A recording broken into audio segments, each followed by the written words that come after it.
Assalamualaikum warahmatullahi wabarakatuh. Saya Billy Putra Naresta akan menjelaskan tentang apa pentingnya politik di kehidupan sehari-hari.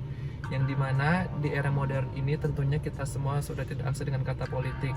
Namun, saya yakin masih banyak orang yang belum paham mengenai sistem politik yang ada di Indonesia.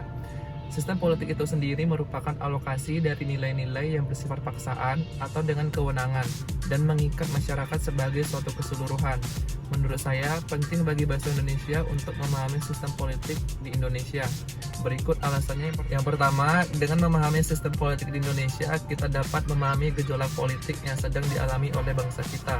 Misalnya, saat terjadi sesuatu sengketa di politik negara kita sudah memahami sistem politik dapat setidaknya mengerti apa yang terjadi. Memahami suatu peristiwa politik merupakan awal dari perubahan bagi bangsa kita. Bila kita tidak memahami sistem politik di Indonesia, bisa saja kita hanya dipermainkan oleh pihak yang berkuasa dalam bidang politik. Yang kedua, dengan memahami sistem politik di Indonesia, kita dapat memberikan opini-opini kita untuk Indonesia. Misalnya saat terjadi sesuatu sengketa politik, kita yang sudah memahami sistem politik di Indonesia dapat menyalurkan opininya lewat internet maupun media sosial. Namun perlu diketahui bahwa opini yang dilontarkan haruslah sesuai dan tidak untuk menjatuhkan pihak lain. Karena jika tidak berhati-hati dalam menyatakan opini kita bisa saja berurusan dengan pihak berwajib.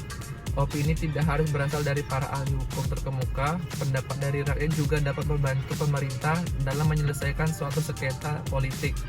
Yang terakhir, yang ketiga, dengan memahami sistem politik di Indonesia, kita dapat berpartisipasi aktif dalam politik. Menurut Almond, bentuk-bentuk partisipasi politik dapat berupa bentuk konvensional maupun non-konvensional. Contoh partisipasi konvensional yaitu pemberian suara, diskusi politik, kegiatan kampanye, membentuk dan bergabung dalam politik kepentingan, komunikasi individu dengan pejabat politik. Sedangkan contoh partisipasi non-konvensional yaitu pengajuan petisi, berdemonstrasi, konfrontasi, dan mogok. Namun, sebagai orang terpelajar, kita harus menunjukkan partisipasi politik kita dengan cara yang baik. Dalam demonstrasi misalnya, kita harus menunjukkan sikap dan etika yang baik dalam setiap demonstrasi. Kita harus menunjukkan bahwa bangsa Indonesia bukanlah bangsa yang anarkis dalam melakukan demokrasi. Terima kasih. Assalamualaikum warahmatullahi wabarakatuh.